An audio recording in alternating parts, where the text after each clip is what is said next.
Hi, my name is Christina and I am your librarian here at Christina's Bookshelf.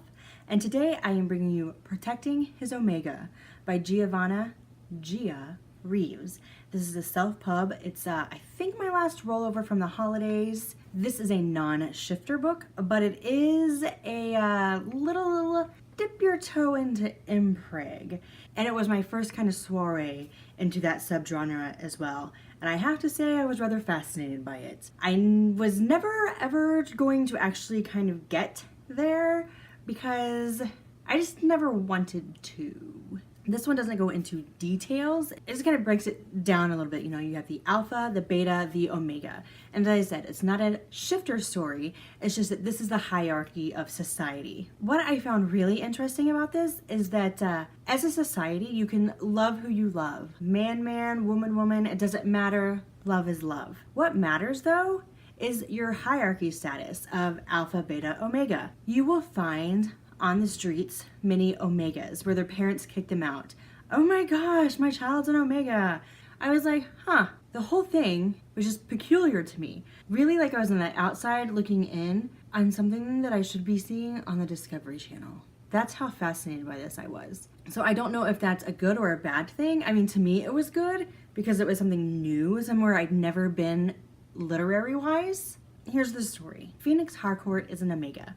When he was younger, his parents kicked him out for what he believed was because he was an omega and he had spent months being homeless. He was sort of rescued by this very elite businessman who helped him finish school, get a degree, and Phoenix started at the bottom of the company and worked his way up to prove that he could be what he needed to be, that he had the skills, the leadership, the knowledge to be who he is today. And who he is today is the CEO of Phoenix English Inc.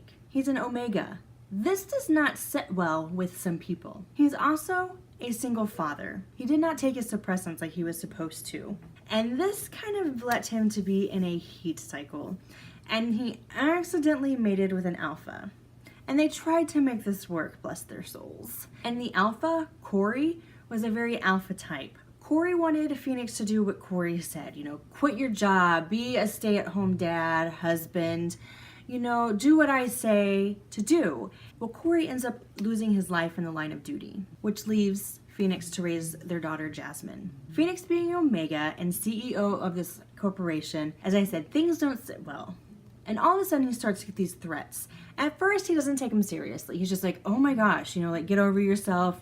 I'm in charge. Well, then he notices that they're coming after his daughter as well. And he says, F that, I don't think so. And hires a security company. In comes Lucius Payne. He's ex-military. He owns his own security company. He does grunt work. If he's not going to do it, he's not going to ask you to do it, is essentially what he does, who he is. The moment these two meet, take breath, see each other, they're mates. They know it. Holy crap.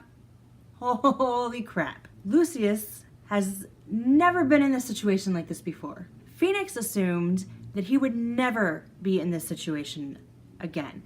He accidentally mated with the wrong person. Now he's a single father. He's an omega that runs a company. What alpha is going to want to be in this situation? He's just assuming none until he meets Lucius, who is a person of his own being. But Lucius kind of has to win Phoenix over.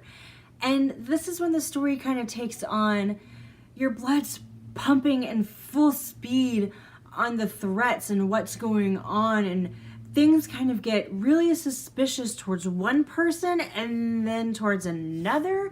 And is this an inside deal? Is it coming from within the family, within the business? Is it a complete stranger? What is happening? But then you have all the hot and wicked awesomeness that's going on between Lucius and Phoenix, and the meeting of Jasmine and Lucius, which I thought was absolutely endearing. This whole story is just one big ball of fantasticness mixed in with a lot of crazy and a little bit of m-preg. Like I said, it's kind of like a side item here, like a side to a side to a side.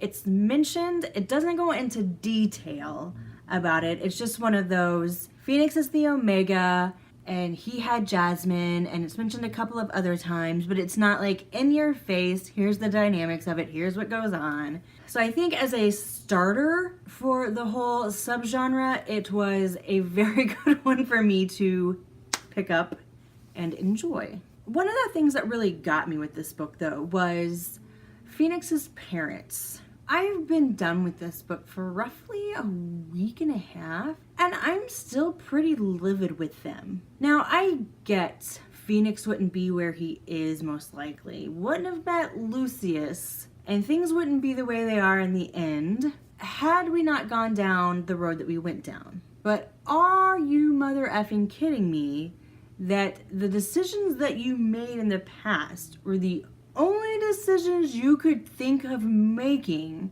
As a parent of a troubled teenager, I am so appalled at those parents' choices. I honestly want to smack the living crap out of them. I'm kind of speechless with my anger with those two people. And I don't know if it's good writing on Gia's part or if it's just overall crappy parenting. I really can't place the blame completely, and that's irritating as well. But those two, once you get there and you understand where I'm coming from with this, you'll probably feel the same way. Like, are you guys effing kidding me? Really? This is the best you thought you could do in this situation? In my mind, I'm just like, you deserve what you get. I really had no sympathy/empathy. Probably makes me a horrible person. I'm probably going to hell.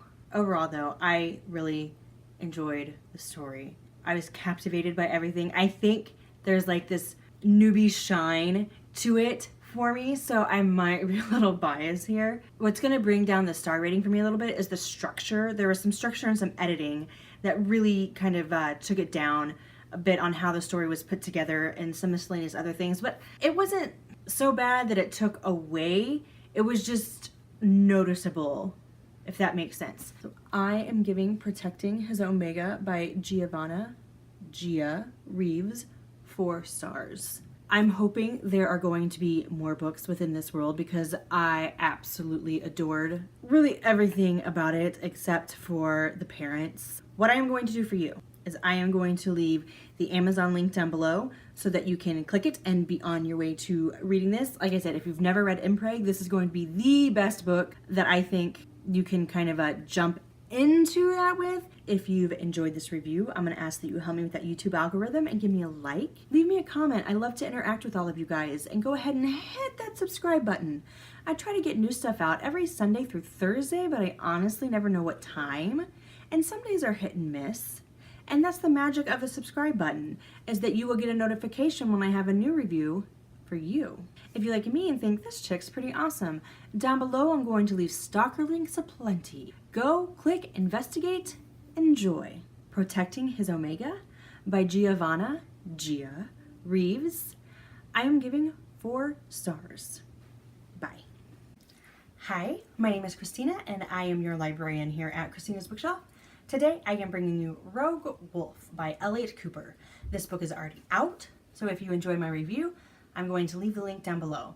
This book had kind of a sci-fi, paranormal, modern day Romeo and Juliet feel, only there's no suicide pact.